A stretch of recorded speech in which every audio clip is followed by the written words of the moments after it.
যে রাষ্ট্রকে যারা পরিচালনা করেন কিংবা কি বলবো যে আমি এটা এস্টাবলিশমেন্ট বলতে চাই, এটা ঠিক পরিচালনার মানে তো পরিচালনার লোক তো বদল হয়, কিন্তু এটা একটা এস্টাবলিশমেন্ট আছে যারা এটাকে টিকিয়ে রাখে এবং এটাকে সামনে এগিয়ে নেয়। এস্টাবলিশমেন্টের চামড়া যথেষ্ট মোটা, গন্ডারের থেকেও মোটা। এই ধরনের ছোটোখাটো চপেটাঘাত তাদের গায়ে লাগে না। আমাদের ধরেন নির্বাহী বিভাগের যারা প্রধান কিংবা পার্লামেন্টের যারা মেম্বার, ওনারা তো প্যারালালি তাদের মতো ওইরকম গুরুত্বপূর্ণ মানুষ। তো উনি যে তো ধরেন বাইপাস করে বিচার বিভাগের বাইরে প্রধানমন্ত্রীর কাছে এই লিস্টটা দিয়ে আসতেছেন কেন? কোথায় নিরাপত্তা? এই প্রশ্নটি আজ কোনো সাধারণ প্রশ্ন নয়, এটি এই মুহূর্তে রাষ্ট্রের প্রতিটি নাগরিকের ভেতরের এক চরম আর্তনাদ। রাজধানীর পল্লবীতে ৮ বছরের এক নিষ্পাপ শিশুকে ধর্ষণ ও নৃশংস হত্যার পৈশাচিক ঘটনা আমাদের সমাজ ও রাষ্ট্রের বিবেককে আরও একবার কাঠ গড়ায় দাঁড় করিয়েছে। কিন্তু এর চেয়েও ভয়ঙ্কর, এর চেয়েও লজ্জাজনক বাস্তবতা হলো হত্যাকাণ্ডের পর সেই শিশুটির অসহায় বাবার কণ্ঠস্বর। তিনি বুক চাপড়ে বলেছেন, আমি বিচার চাই না, কারণ আপনারা বিচার করতে পারবেন না, আপনাদের বিচার করার কোনো রেকর্ড নেই। সন্তানের লাশের উপর দাঁড়িয়ে একজন বাবার এই বক্তব্য কি রাষ্ট্রের বিচার ব্যবস্থার মুখে এক বিরাট চপেটাঘাত? যে দেশে নারী ও শিশু নির্যাতন দমন ট্রাইব্যুনালে সাজার হার মাত্র ৩%, যেখানে ৭০% আসামি খালাস পেয়ে যায়, আর একটা মামলা শেষ হতে গড়ে সময় লাগে ৩.৫ বছরেরও বেশি, সেখানে এই বাবার অবিশ্বাস কি খুব অন্যায্য? মানবাধিকার সংগঠনগুলোর পরিসংখ্যান বলছে গত কয়েক মাসে শত শত শিশু ধর্ষণের শিকার হয়েছে। প্রশ্ন শুধু পল্লবীর সেই ৮ বছরের শিশুকে নিয়ে নয়, প্রশ্ন নাটোরের শিশুকে নিয়ে, ঠাকুরগাঁয়ের কিশোরীকে নিয়ে, প্রশ্ন হাজারো পরিবারের আতঙ্ক নিয়ে। ঘর নিরাপদ নয়, রাস্তা নিরাপদ নয়, স্কুল নিরাপদ নয়, তাহলে নিরাপত্তা কোথায়? এই প্রশ্নের উত্তর খোঁজার চেষ্টা করব আজ। দর্শক, আমি ফারনাজ জুই, সবাইকে আমন্ত্রণ জানিয়ে শুরু করছি নিউজ 24 এর নিয়মিত আয়োজন জনতন্ত্র গণতন্ত্র। নিবেদন করছে আড়াই সিল স্টিল। আজকের আলোচনায় আমার মুখোমুখি হয়েছেন ফরিদুল হক, যুগ্ম সদস্য সচিব, জাতীয় নাগরিক পার্টি এনসিপি। স্বাগত জানাচ্ছি আপনাকে। ফরিদুল হক, যেমনটি বলছিলাম যে আসলে নিরাপত্তা কোথায়, নিরাপদ বোধ করেন কি? জি, ধন্যবাদ আপনাকে। এই প্রশ্নের উত্তর আমার জন্য দেওয়া তো একটু ট্রিকি। ব্যক্তি হিসেবে যদি আমাকে বলেন, আমার ব্যক্তিগত জীবন, আমার পারিবারিক জীবন কিংবা আমার পেরিফেরির মধ্যে যারা, সেখানে আমি অ্যাজ এ সাধারণ নাগরিক আমি নিরাপত্তা বোধ করি না। কিন্তু রাজনৈতিক কর্মী হিসেবে আমার আবার সমাজের প্রতি আলাদা ধরনের দায়িত্ব আছে, দায়বদ্ধতা আছে। সেই জায়গা থেকে আমি নিরাপদ বোধ না করলেও কখনো কখনো আমি বলতে পারি না যে আমি নিরাপদ বোধ করি না। কিন্তু আজকে যে ঘটনাটা ঘটলো, মানে এই যে আপনি যেটা উল্লেখ করলেন যে এই মেয়েটা রামিসার বাবা যে কথা বলছেন, এটা তো এরকম চপেটাঘাত আমরা বহুবার আমাদের রাষ্ট্রকে, আমাদের নাগরিকরা দিয়েছে, বহুবার, বহু ঘটনাতে।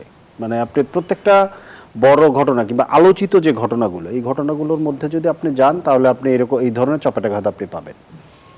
কিন্তু আমরা এই চপেটাঘাতকে চপেটাঘাত কখনো মনে করি না, কারণ রাষ্ট্রর মানে কি বলে যে রাষ্ট্রকে যারা পরিচালনা করেন কিংবা কি বলবো যে আমি এটা এস্টাবলিশমেন্ট বলতে চাই, এটা ঠিক পরিচালনার মানে তো পরিচালনার লোক তো বদল হয়, কিন্তু এটা একটা এস্টাবলিশমেন্ট আছে যারা এটাকে টিকিয়ে রাখে এবং এটাকে সামনে এগিয়ে নেয়।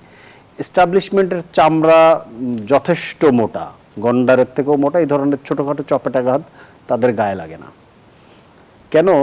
কারণ হচ্ছে যে ধরেন আপনি বিচার করবেন, বিচারের প্রশ্নই তো মানে যে কোনো পৃথিবীর সবচেয়ে সভ্য সমাজের মধ্যেও কোনো না কোনো অপরাধ অন্যায় হয়। এই কারণেই আইন তৈরি করা হয়, কোর্ট থাকে, জেলখানা থাকে। এটা একদম, আমরা পৃথিবীতে এমন কোনো দেশ নাই তো যেখানে কোর্ট নেই, জেলখানা নেই, সব জায়গাতেই আছে। তার মানে কি, অপরাধ হয় বিধায় এগুলো থাকে। কিন্তু আপনি এইগুলো থাকার পরেও আপনি যদি দিনের পর দিন, মানে বছরের পর বছর, যুগের পর যুগ দেখেন যে কোনো বিচার হচ্ছে না, তখন নাগরিকদের মন থেকে এটা খুব কি বলে যে এই তার মনের গহীন থেকে অটোমেটিক্যালি এটা বেরিয়ে আসে যে আমার বিচারের দরকার নেই, কারণ বিচার আমরা পাই নেই, বিচার আমরা পাই না। এখন দেখেন এই বিচার পাওয়ার যে জায়গাটা, মানে এটা একটা ঘটনা, আমি এটাকে অন্য আরও অনেক কিছুর সাথে যদি কানেক্ট করি, আপনি খেয়াল করে দেখেন এখানে কোনো কিছুরই বিচার হয় না, আমরা কোনো কিছুরই বিচার পাই না। এবং বিচার না পেতে পেতে আমরা আসলে বুঝে গেছি যে আমাদের বিচার নাই। এই কারণেই রামেশ্বর বাবা কেঁদে কেঁদে বলতে বাধ্য হয়েছেন যে আমি বিচার চাই না, কারণ বিচার আপনারা করতে পারবেন না, বিচার হয় না, কোনো ঘটনারই তো বিচার হয় না। ওই অর্থে আপনি যদি দেখেন কোনো ঘটনারই বিচার হয় না। কোনো ঘটনা বিচারহীনতার এই বলতে সংস্কৃতিকে কোনো অপরাধীদের ঘটনা উৎসাহিত বলতে আমি করছে। কোনটা বলতেছি, কোনো ঘটনা বলতে আপনি খেয়াল করে দেখেন, হ্যাঁ ছোটখাটো কিছু বিচার হচ্ছে, কিন্তু বড় বড় যে বিচার করা দরকার, সমাজ আসলে কিভাবে চলে, যে একজন বড় অপরাধী সে যদি অপরাধ করে পার পেয়ে না যেতে পারে, তাহলে সমাজের ভেতরে একটা বিচারের বোধ তৈরি হয়। বিচারের ব্যাপারটা কিন্তু একটা বোধের ব্যাপারও আছে, যে বিচারে এটা ওই মানে যারা জুডিশিয়ারিতে যারা কাজ করেন ওনারা এটা আরো ভালো বলতে পারবেন। লর একটা এরকম ধারণা আছে যে বিচার আপনি যতটা না করতেছেন তার থেকে বিচার আপনি দেখাচ্ছেন যে বিচার হচ্ছে, তাহলে যেটা হয় সমাজের ভেতরে দুই ধরনের মানে তৈরি হয়। একটা হচ্ছে যারা অপরাধ করতে চায় সে পিছিয়ে আসে অপরাধ করার জায়গা থেকে, যে না আমি বিপদে পড়বো যদি আমি অপরাধ করি, পার পেয়ে যেতে পারবো না। আর হচ্ছে সমাজের যারা সাধারণ মানুষ, ওই যে আপনি নিরাপত্তা বোধের কথা বললেন না, তখন তার মধ্যে একটা নিরাপত্তা বোধ তৈরি হয় যে না যে কোনো কিছু হইলে বিচার হবে। আপনি খেয়াল করে দেখেন, আমরা ধরেন এই যে ওসমান হাদি মৃত্যুর আগে বলে গেছে না যে আমি মারা যেতে পারি কিন্তু আমার বিচার যেন হয়। প্রশ্নটা খেয়াল করেন, বিচার আমরা চাচ্ছি, বিচার পাচ্ছি না।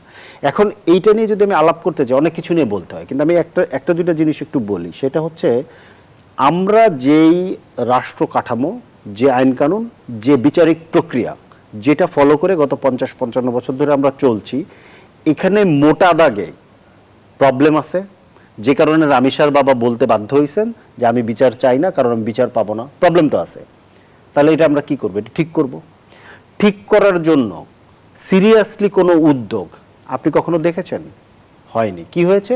বিচ্ছিন্ন ঘটনা হয়েছে, এবং বিচ্ছিন্ন ঘটনাগুলোকে ধরেন সময়ের সাথে সাথে এটা হারিয়ে গেছে, অথবা এগুলোকে ধামাচাপা দেওয়া হয়েছে। যেমন ধরেন একই কথা কিন্তু রামেশ্বর বাবাও বলেছে যে এটা বড়জোর 15 দিন চলবে, আবার কোনো ঘটনা ঘটবে, এরপর এটা ধামাচাপা পড়ে যাবে। কেন আমি আপনাদের বলি, ধরেন বিচার করতে গেলে তো আপনার একটা বিচারিক সিস্টেম লাগবে। বিচারিক সিস্টেমের জন্য আমরা রাজনীতিবিদরা কিংবা রাজনৈতিক কর্মীরা কিংবা সমাজের আরো বোদ্ধা মানুষরা, ওনারা কিন্তু দীর্ঘদিন ধরে আমরা আলাপ করছি যে বিচার বিভাগকে নির্বাহী বিভাগ থেকে আলাদা করতে হবে। আমরা এটাই আলাপ করছি। এটা নিয়ে আমাদের এখানে বহুদিন ধরে বহু আলোচনা হয়েছে, বহু টকশোতে আলাপ হয়েছে, বহু সেমিনার হয়েছে, বহু লেখালেখি হয়েছে, পত্রিকায় কলম লেখা হয়েছে, বহু কিছু হয়েছে। মামলা হয়েছে, মাজদার হোসেন মামলা, বিখ্যাত মামলা, যে সুপ্রিম কোর্ট থেকে এই লোয়ার কোর্ট থেকে নির্বাহী বিভাগের অধীন থেকে মুক্ত করতে হবে হয়েছে। সেই মামলায় উনি জিতেছেন। জেতার পরে সেইটা বাস্তবায়নের যে প্রক্রিয়া, সে সময় ধরেন একটা সরকার কমিটমেন্ট দিয়েছিল এটা হবে, 20 বছর পার হয়ে গেছে, এটা হয় নাই। এবার এসে যখন আমরা বড় সংস্কারের মুখে পড়লাম, তখন কিন্তু প্রায় সবাই বলছে আমরা এটা করব। করার এইটা বলার মধ্য দিয়ে, যেহেতু ইন্টারিম গভর্নমেন্ট তখন একটা নির্দিষ্ট সময়ের জন্য ছিল, ইন্টারিম গভর্নমেন্ট কিন্তু এই প্রক্রিয়াটা শুরু করছিল। শুরু করার পরে আপনি দেখেন এটা আমরা কি বলে যে আমাদের জুলাই সনদে এটাতে আমরা একমত হয়েছি, সকল রাজনৈতিক দল যারা স্টেক হোল্ডার ছিল, প্রায় প্রত্যেকটা রাজনৈতিক দল তাদের ইশতেহারের মধ্যে এটা দিয়েছে যে তারা সুপ্রিম কোর্ট সচিবালয় আলাদা করবে।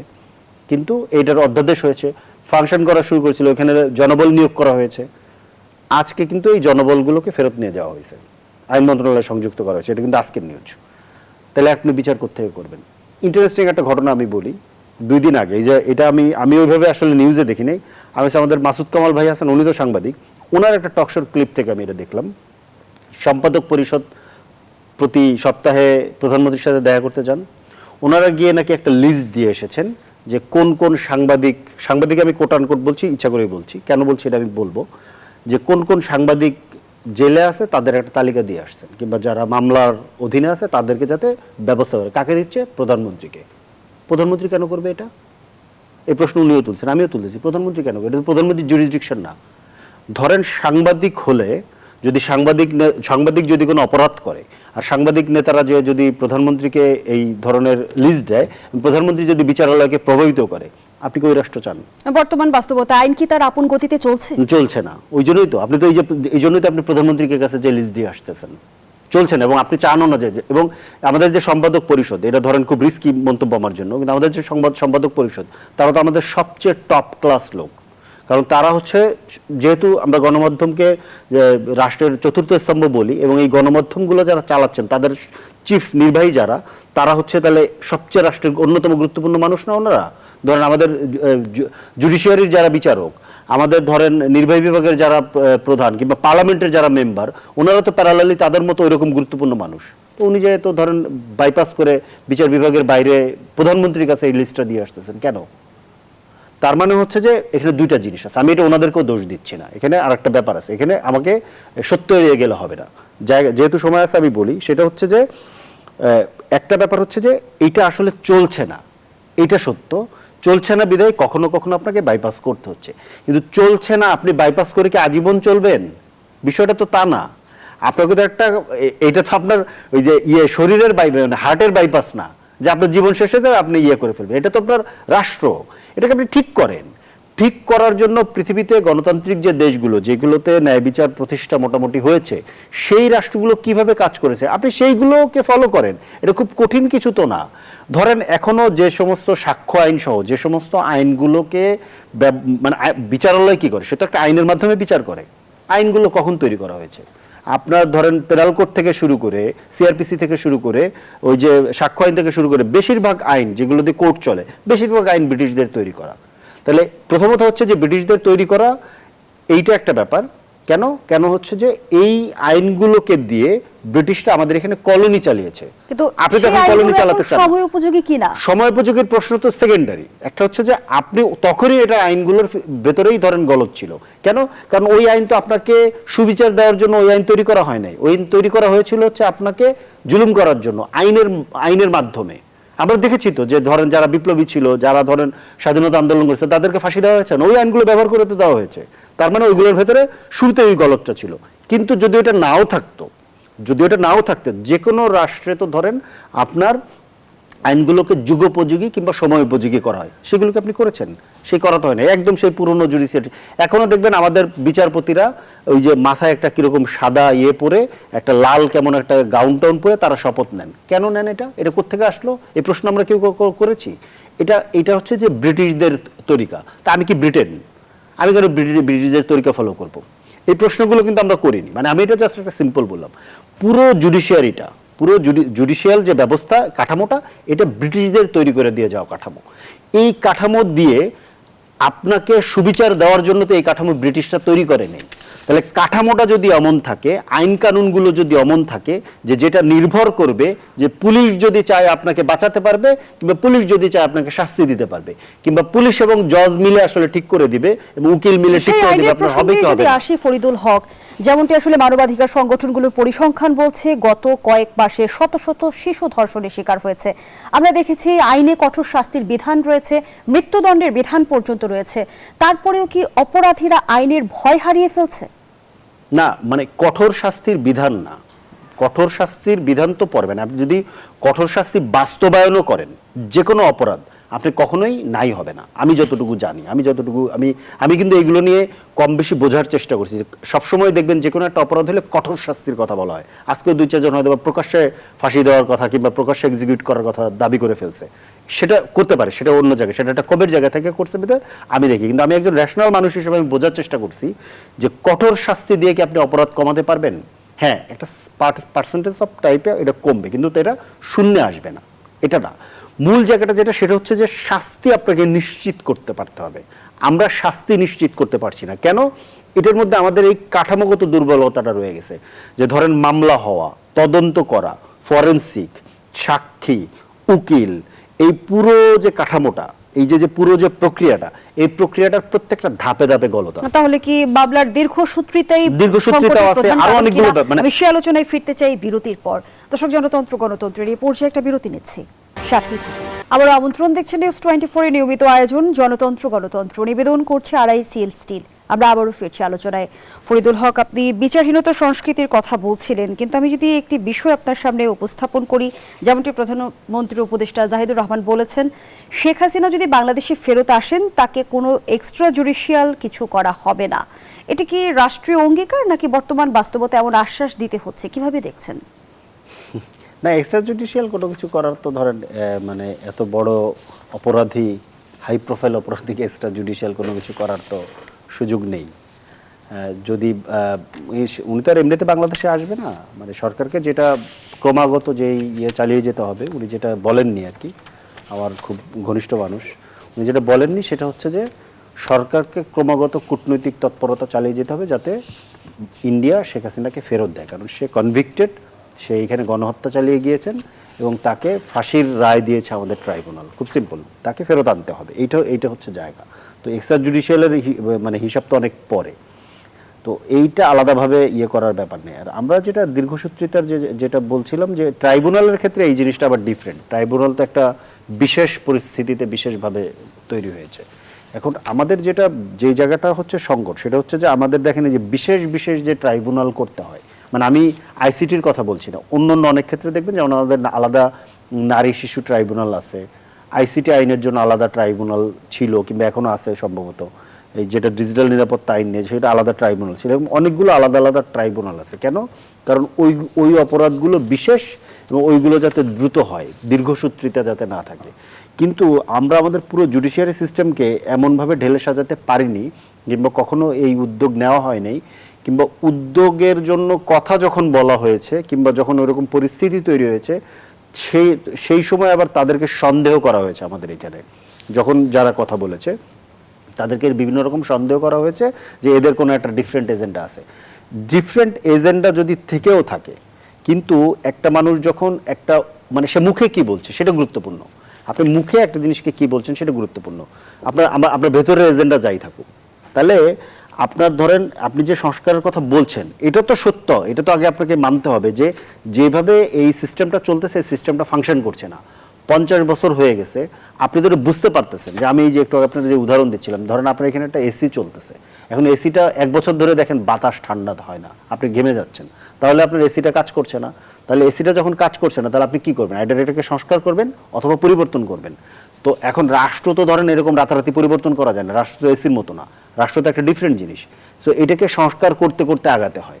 তা আপনার 50 বছর ধরে এই সিস্টেমটা কাজ করতেছে, আপনি দেখছেন যে বিচার হচ্ছে না, কেউ বিচার পান না, সাধারণ মানুষ কোনো বিচার পান না। তাহলে সাধারণ মানুষ যখন বিচার পান না এবং দেখতে দেখতে এটা অভ্যস্ত হয়ে যান, তখনই তো রামিসার বাবাদের মুখ থেকে এই কথা আসে যে আমি বিচার চাই না, কারণ বিচার পাবে না। ধরেন তনু হত্যা আমরা বিচার পাইছি, এই কত দীর্ঘ সময় হয়েছে, এই এখন এসে 2 জনকে অ্যারেস্ট করা হয়েছে। এখন এগুলো নিয়ে তো এখন সাব জুডিশিয়ারি ব্যাপার, এগুলো নিয়ে প্রশ্ন তোলাও কঠিন যে আসলেই কি তারা আগে থেকে চিহ্নিত ছিল নাকি এখন এসে চিহ্নিত হলো সরকার বদল হওয়ার পরে। তাহলে এখন এসে যদি চিহ্নিত হয় তাহলে এখানে কোনো মিসজাজমেন্ট হচ্ছে কিনা কিংবা মিসইয়ে হচ্ছে কিনা, এরকম অনেকগুলো ব্যাপার আছে। আর একটা বড় আমাদের এই যে এই জুডিশিয়ারি সিস্টেমের ভেতরে একটা বড় মানে লুপহোল আছে, এটা আমি আলাদা করে বলতে চাচ্ছি। এটা আলাদা করে বলা, একটা তো আমি বললাম যে আমাদের লোয়ার কোর্ট হচ্ছে নির্বাহী বিভাগের অধীনে, এটা একটা বড় জায়গা, এটা পৃথিবীতে কোথাও নাই, মানে কোনো গণতান্ত্রিক দেশে এটা নেই, এটা একটা বড় জায়গা। আর একটা জায়গা হচ্ছে যে আমাদের এই মামলাগুলো বিচার ঠিকমতো হবে কিনা, ঠিক প্রক্রিয়ায় তদন্ত হবে কিনা, ঠিক প্রক্রিয়ায় সাক্ষী পাবো কিনা আমরা, এই পুরো জিনিসটা নির্ভর করে হচ্ছে পুলিশের উপরে। তাহলে আপনি খেয়াল করেন পুলিশকে আমরা কিভাবে দেখি, পুলিশকে আমরা দেখি হচ্ছে পুলিশের একটা পেটোয়া বাহিনী, এর বাইরে কিন্তু পুলিশ কোনো কাজ করে এটা কিন্তু আমাদের আইডিয়ার মধ্যে, সাধারণ নাগরিকদের আইডিয়ার মধ্যে নাই। কিন্তু পুলিশের কিন্তু পাশাপাশি এই পুরো প্রক্রিয়ার মধ্যে একটা বিরাট ধরনের দাপ্তরিক এবং হচ্ছে তদন্ত কেন্দ্রিক কাজ আছে। কিন্তু আমাদের পুলিশের যে অবস্থা, পুলিশকে যেই পরিমাণ মানে যেই ট্রেনিংয়ের মধ্য দিয়ে পুলিশ আছে এবং পুলিশের যেই রকম ধরেন দক্ষতার যে সংকট, পুলিশ যত না একটা তদন্ত কর্মকর্তা আর ধরেন পেটোয়া বাহিনীর গুন্ডা, দুটোর মধ্যে তো পার্থক্য আছে। তদন্ত কর্মকর্তা হচ্ছে একটা ঠান্ডা মাথায় ভেবে চিন্তে বুঝে শুনে পড়াশোনা করে ঘেটে একটা জিনিসকে বের করে এটা একটা জুডিশিয়ারির মধ্যে দিয়ে একজনকে ন্যায় বিচার এনে দিবে, এটা হচ্ছে এক ধরনের কাজ। আর যে হচ্ছে গিয়ে ধরেন মনে করেন যে ক্রিমিনাল ধরতেছে, আপনার ধরেন রেড দিতেছে, রাস্তায় মানুষকে পিটাইতেছে, ঠিক আছে, এদের কাজের ধরন তো আলাদা, কিন্তু এই 2 ধরনের কাজই একই পুলিশ অফিসার করেন, এটা হচ্ছে একটা ব্যাপার। আর হচ্ছে পুলিশেরও ধরেন যে ব্যক্তিগুলো করেন তাদেরকে আলাদাভাবে দায় দিয়ে তো লাভ নেই। তাদের যে ধরেন ডিউটি, যে ট্রেনিং, যে ধরনের তাদের লাইফস্টাইল, ধরেন 18 ঘন্টা 20 ঘন্টা ধরেন কাজ করতে হয় এবং এর এত কম ধরেন টাকা পয়সা। যেমন ধরেন তদন্ত করবে পুলিশ যে কর্মকর্তা, ধরেন আমি যে কোনো একটা XYZ একটা মামলা হলো একজন আইও বলে একটা ব্যাপার আছে না, যিনি হচ্ছে তদন্তকারী কর্মকর্তা, উনি তদন্ত করার জন্য যখন ওনাকে ওই স্পটে যাবেন এবং আরো কাজ উনি করবেন, এটার জন্য ওনার জন্য আলাদা করে কোনো ভাতা বরাদ্দ নাই, কিংবা ভাতা যেটা আছে সেটা খুব সামান্য, সেটা দিয়ে আসলে এটা সাফিসিয়েন্ট না। উনি কিভাবে করবেন? স্বাভাবিকভাবে তাকে ঘুষ নিতে হবে। সো এইরকম এই যে সিস্টেমটা ধরেন, এই সিস্টেম তৈরি করে রেখে গেছে হচ্ছে ব্রিটিশরা। এখনো আমাদের মেট্রোপলিটনের বাইরে যে পুলিশ, এই পুলিশ চলে 1861 সালের আইনে। তা 1861 সালে ব্রিটিশরা যে পুলিশ বানাইছিল, এটা নিশ্চয়ই আপনাকে আমাকে সেবা করার জন্য বানায়নি। পুলিশ সপ্তাহে কিন্তু সেই বিষয়টি বারবার উঠে হ্যাঁ, এসেছে। তার মানে হচ্ছে যে আপনার এইখানে একটা লাগবে, চেঞ্জ করা লাগবে। এটা তো আমরা করিনি। এবং পুরো তদন্তটা এবং মামলাটা নির্ভর করে হচ্ছে ওই পুলিশ অফিসারের উপরে। কিন্তু পুলিশের সংস্কার কি আসলে পোশাকে নির্ভর করে? না, পোশাক ওটাই না, পোশাক কোনো ব্যাপার না, পোশাক কোনো বিষয় না। আরেকটা বড় ব্যাপার হচ্ছে, ধরেন পুলিশ যদি কোনো অপরাধ করে তখন কি হবে? এটা তদন্ত কে করবে? ওটা তদন্ত পুলিশ করবে। এটা conflict of interest, simply conflict of interest. মানে আমার বিরুদ্ধে তো আমি তদন্ত করতে পারি না। আমি নিজেই যখন ধরেন অ্যাকিউজড, আমার বিরুদ্ধে অভিযোগ আছে, তখন তো আমি আমার তদন্ত করতে পারি না। পুলিশের তদন্ত পুলিশ করবে। ইভেন ধরেন এই যে মানবাধিকার কমিশনের আইনটা যে বাতিল করে দেওয়া হলো, কিংবা গুম কমিশনের আইন বাতিল করে দেওয়া, এইটা আবার এটা নিয়ে শুনলাম নাকি এটা নিয়ে একটা সেমিনার হয়েছে, সেখানে আবার নতুন করে সুপারিশ আসছে। সুপারিশে বলা হচ্ছে যে আইন শৃঙ্খলা রক্ষক বাহিনী ছাড়া অন্য কেউ তদন্ত করতে পারবে না। কিন্তু আমরা তো আমাদের গত 15 বছরের অভিজ্ঞতায় জানি যে বেশিরভাগ মানবাধিকার লঙ্ঘনের ঘটনা ঘটেছে আইন শৃঙ্খলা রক্ষাকারী বাহিনী দ্বারা, আইদার র্যাব অথবা পুলিশ। এবং র্যাবকে তো স্যাংশন পর্যন্ত দেওয়া হয়েছিল, যে র্যাবকে বাতিল করার কথা ইভেন 2014 সালে প্রথম বেগম খালেদা জিয়া বলেছেন, 17 সালে উনি বলেছেন, 24 সালে যখন পুলিশ সংস্কার কমিশনের যে প্রস্তাব দিয়েছিল বিএনপি, সেইখানে ওনারা বলেছেন র্যাব বিলুপ্তি করবে। এখন এসে বলছে র্যাবকে আরো শক্তিশালী করবে। র্যাবকে শক্তিশালী করা মানে বুঝিতে হইতেছে গিয়া আমরা এটা আরো অনেক বেশি হয়ে উঠবে, আরো অনেক বড় খুনি বাহিনী হয়ে উঠবে। কারণ র্যাবকে আমরা খুনি বাহিনী হিসেবে চিনি, খুব সিম্পল। এখানে ধরেন কোনো আলাদা আলোচনার দরকার নাই যে র্যাবের কয়েকজন ব্যক্তির দায় অন্যরা নেবে না, এই সমস্ত আলাপের এখানে কোনো অপশন নাই। র্যাবকে আমরা সিম্পলি খুনি বাহিনী হিসেবে চিনি, সেটা যে কয়জন ব্যক্তি করুক, এটা বাহিনী হিসেবে আমরা, কারণ র্যাবের একজন এক্স চিফকে পর্যন্ত অ্যাকিউজ করা হয়েছে, স্যাংশন দেওয়া হয়েছে। এখন ব্যাপারটা কি হয়? ব্যাপারটা হচ্ছে যে এই যে মানে আপনি 2-3টা জিনিস দেখেন, আমি আপনাকে বলি, জুডিশিয়ারি, নির্বাহী বিভাগ, আপনার আইন কানুনগুলো, এই যে মানবাধিকার লঙ্ঘন হয় যে সমস্ত প্রতিষ্ঠান দ্বারা, কিংবা ধরেন জুলুমটা করা হয় যে সমস্ত প্রতিষ্ঠান, পুলিশ, র্যাব, মানবাধিকার কমিশন, গুম, এই পুরো জিনিসটা আমাদের এখানে, মানে এই পুরো জিনিসটা যখন কেউ বিরোধী দলে থাকে তখন এইটা ওনার সবচেয়ে গণতান্ত্রিক দরকার হয়। কিন্তু যখন সরকারে চলে যায় তখন আর এটা দরকার হয় না। আপনি যদি আজকে আওয়ামী লীগকে কথা বলতে দেন, আওয়ামী লীগের লোকেরা ধরেন আজকে যদি এখানে আসে, আওয়ামী লীগের লোকেরা এসে ওরা বলবে সবচেয়ে ভালো ধরেন পুলিশ বাহিনী, একদম আমেরিকার মতো পুলিশ বাহিনী কিংবা লন্ডনের মতো পুলিশ বাহিনী তারা চাইবে। অথচ এই পুলিশকে ব্যবহার করে তারা 15 বছর চালাইছে, তারা কিন্তু সংস্কার করে নাই। সিমিলারলি এইটা বদল, আর র্যাব বাতিল করার কথা বিএনপি বলেছে যখন তাদের লোক ক্রস ফায়ার হয়েছে, গুম হয়েছে, খুন হয়েছে, নির্যাতনের শিকার হয়েছে, বহু মানুষ তাদের নির্যাতনের শিকার। কিন্তু এখন আবার এসে তারা এটাকে আধুনিকায়ন করার কথা বলতেছে, এটা কিন্তু বাতিল করার কথা বলতেছে। আপনার র্যাব বাহিনীর দরকারটা কি? আপনার পুলিশ বাহিনী আছে তো, আপনি আলাদা করে র্যাব বাহিনী কেন রাখতেছেন? ওর ফাংশন কি? এই বাহিনী কেন গঠন করা হয়েছে? রাজনৈতিক দলগুলো নিজেদের স্বার্থে খোলস বদলায়। না, এখানে এই জায়গাটা বিরতির সময় হয়েছে, বিরতি নিয়ে ফিরছি। দর্শক, জনতন্ত্র গণতন্ত্রের এই পর্যায়ে আবারও বিরতি নিচ্ছে, সাথেই আবারও আমন্ত্রণ। দেখছেন জনতন্ত্র নিবেদন করছে আড়াই সেল স্টিল। আমরা আবারও ফিরছি আলোচনায়। ফরিদুল হক, আপনি বলছিলেন রাজনৈতিক দলগুলো যখন বিরোধী দলে যায় তখন সবচেয়ে বেশি গণতান্ত্রিক হয়ে ওঠে। প্রশ্ন রেখেছিলাম, তাহলে কি রাজনৈতিক দলগুলো নিজেদের স্বার্থে খোলস বদলায়? তাহলে আদর্শিক রাজনীতির জায়গাটা কোথায়? না, এখন পর্যন্ত বাংলাদেশের রাজনীতিতে, মানে বাংলাদেশের কি বলে যে রাষ্ট্র পরিচালনার রাজনীতিতে আমরা যা দেখতে পাইছি, আমি সেটার উপরে বেস করেই বললাম। মোটা দাগে আপনি খেয়াল করে দেখেন যে আপনি যখন বিরোধী দলে আছেন, আপনি কমিটমেন্ট দিচ্ছেন যে সুপ্রিম কোর্টের আলাদা সচিবালয় করবেন, সরকারে সেটা বাতিল করে দিচ্ছেন। আপনি বিরোধী দলে থেকে আপনি বলতেছেন যে আপনি র্যাব বাতিল করবেন, সরকারে এসে এটা বাতিল করছেন না। তো আমরা তো দেখছি যে এই কাজগুলো, মানে এই প্রতিষ্ঠানগুলো সবসময় সরকারের পক্ষে কাজ করছে। তাহলে এই প্রসঙ্গে একটা প্রশ্ন রাখতে চাই, বিরোধী দলের সব বিরোধিতা কি আসলে সত্যিকার অর্থে বিরোধিতা না, নাকি কিছু কিছু ক্ষেত্রে লোক দেখানো বিরোধিতা? এখন পর্যন্ত যেটা হয়েছে, এখানে যে জিনিসটা আপনাকে বুঝতে হবে, আমি এটাকে আলাদা করি কিভাবে, আলাদা, কিংবা আমাদের মানুষ এটাকে কিভাবে আলাদা করবে, সেই জায়গাটা আমি একটু আলাদা করে দিতে চাই। সেটা হচ্ছে রাজনীতিকে আপনাকে আলাদা, আদর্শ ব্যাপারটা হচ্ছে যে এটার ভিতরে একটা ফাঁপা ব্যাপার আছে। ধরেন কেউ একজন সমাজতন্ত্র প্রতিষ্ঠা করতে, এটা একটা ভালো আদর্শ তো, কিন্তু এটা প্র্যাকটিক্যালি পসিবল না। সো আদর্শ ভালো, কিন্তু প্র্যাকটিক্যালি পসিবল না। তো এরকম আদর্শ বাইনারি থেকে আমরা জিনিসটাকে আদর্শ অনাদর্শ এই জায়গা থেকে না দেখে আমরা যদি এইভাবে দেখি যে এইখানে ধারাটা আসলে কি, রাজনীতিটা কিভাবে, আপনি খেয়াল করবেন বিএনপি কিংবা আওয়ামী লীগ, এই যে দলগুলো আমাদের এইখানে গত 50 বছর রাষ্ট্র পরিচালনা করেছে, তাদের প্রধান ইয়েটা কি, মানে প্রধান প্যাটার্নটা কি? তাদের প্রধান প্যাটার্ন হচ্ছে এমনিতে আওয়ামী লীগ আর বিএনপির ভেতরে অনেকগুলো মানে মতবাদী ধরেন ডিফারেন্স আছে, কিন্তু আরেকটা অ্যাঙ্গেল থেকে যদি আপনি দেখেন, এই যে সিস্টেমটা আছে, যে রাষ্ট্রটা আছে, সেটাকে টিকিয়ে রেখে তারা রাষ্ট্রটা পরিচালনা করবে। এখানে তারা পরিবর্তন করবে না। এই যে যেমন ধরেন জুডিশিয়ারি তাদের অধীনে রাখবে, নির্বাহী বিভাগ তাদের অধীনে থাকবে, পার্লামেন্টে আর্টিকেল 70 থাকবে, সংবিধান সংশোধন করবে তাদের প্রধানমন্ত্রীর নির্দেশে, তারা সংস্কার কমিশন হতে যে দিল না। আপনি খেয়াল করেন এই যে পুরো জিনিসটা আইনের মারপ্যাচ, আইনের রেফারেন্স। একটা মিনিট, নতুন সরকারের বয়স তো মাত্র 3 মাস। না না, আমি নতুন সরকারের বয়স না, আপনি এর মধ্যে যা যা ঘটেছে আপনি একটু ঐক্যমত কমিশন থেকে মনে করেন এবং পার্লামেন্টের লাস্ট সেশন পর্যন্ত আপনি মনে করেন, এর ভেতরে সালাউদ্দিন আহমেদ সাহেবের নেতৃত্বে যা যা হয়েছে আপনি এটার একটু মনে করে রিওয়াইন্ড করেন। দর্শক যারা দেখতেছেন তাদেরকে আমি বলবো আপনি একটু রিওয়াইন্ড করেন। আপনি খেয়াল করে দেখবেন যে বিভিন্ন মারপ্যাচ, আইনের মারপ্যাচ, ধারার মারপ্যাচ, সংবিধানের অনুচ্ছেদের মারপ্যাচ, এইগুলো দিয়ে মোটা দাগে জিনিসটা কি করছেন, হাসিনা যেই সিস্টেমটা রেখে গেছিল সেটা টিকিয়ে রাখলেন না উনি। কিন্তু সরকারের বিরুদ্ধে আপনাদের যে অভিযোগগুলো সেগুলো কি বিরোধী দলের হয়ে অভিযোগ নাকি সত্যিকার অর্থ অভিযোগ? না, এটা বিরোধী, নির্বাচনের কথা বলছেন। না না, আমি বিরোধী দলের জায়গাতে আমি আপাতত আপনি বাদ দেন, আমি জাস্ট এটা দেখছি যে উনি কি করলেন, ওনারা কি করলেন। আমি তো ধরেন আমাদের যেমন গণঅভ্যুত্থানের 3রা আগস্ট আপনি মনে করে দেখেন যে এক দফার ঘোষণা হয়েছিল। এক দফার ঘোষণা কিন্তু শেখ হাসিনার, শুধুমাত্র শেখ হাসিনার পতন না, আমরা বলেছিলাম যে ফ্যাসিবাদী ব্যবস্থার বিলোপ করতে হবে। কিভাবে হবে সেটা নিয়ে আমরা বিভিন্ন দীর্ঘ প্রক্রিয়া আলাপ করেছি, সংস্কার টস্কার অনেক কিছু নিয়ে আমরা আলাপ করেছি।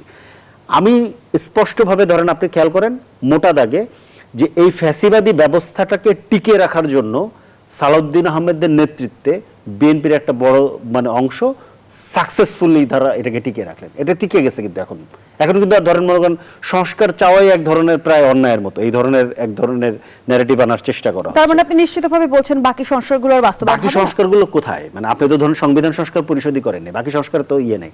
এখানে আমি যে জায়গাটা বলছি যে বিরোধী দল সংশোধনের উদ্যোগ তো নিয়েছে বিরোধী দল এবং সরকারি দলের এই যে বাইনারি আপনি যেটা বললেন না, এখানে আদর্শের জায়গাটা না, আদর্শের জায়গাটা হচ্ছে ওনারা এই সিস্টেমটাকে টিকিয়ে রেখে শাসনটা করতে চান। আমরা যেটা বলছি সেটা হচ্ছে যে এই সিস্টেমটাকে আগে গণতান্ত্রিক মানুষের পক্ষে করতে পারতে হবে, দেন কে আসবে এটা নিয়ে আমরা বদার করি না।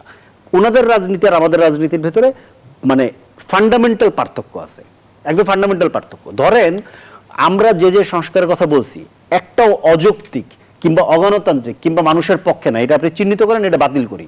বাতিল করার পরে যেগুলো যৌক্তিক, গণতান্ত্রিক এবং মানুষের পক্ষে, সেগুলো সবটা করার পরে আপনি বিএনপি কালকে রাষ্ট্র চালাক, আমাদের কোনো আপত্তি নাই। তো কেন আমি এই জিনিসটাকে বলি, আপনি এটার সাথে এটা রিলেট করেন। আমরা আমাদের একেবারে আমি এক লাইনে শেষ করতেছি। ধরেন এই যে সিস্টেম আছে, এই সিস্টেমটা চালানোর জন্য হাসিনার মতো ওই রকম ধরেন খুনি এবং তার যেরকম নির্দয় যে বাহিনীগুলো ছিল, নির্দয় যে লোকগুলো ছিল, এই যে স্বরাষ্ট্রমন্ত্রীর মতো এরকম নির্দয় লোক, এই বেনজিরের মতো এরকম খুনি, আজিজের মতো এরকম ধরেন সেনাপ্রধান, এই ধরনের লোক দিয়ে এই সিস্টেম আপনি চালাতে পারবেন। কিন্তু আপনি খেয়াল করেন একজন নরম সরম মানুষ দিয়ে আপনি এই সিস্টেম চালাতে পারবেন। দর্শক, এখানে শেষ করছি জনতন্ত্র গণতন্ত্রের আজকের আয়োজন। ধন্যবাদ এতক্ষণ আমাদের সাথে থাকার জন্য।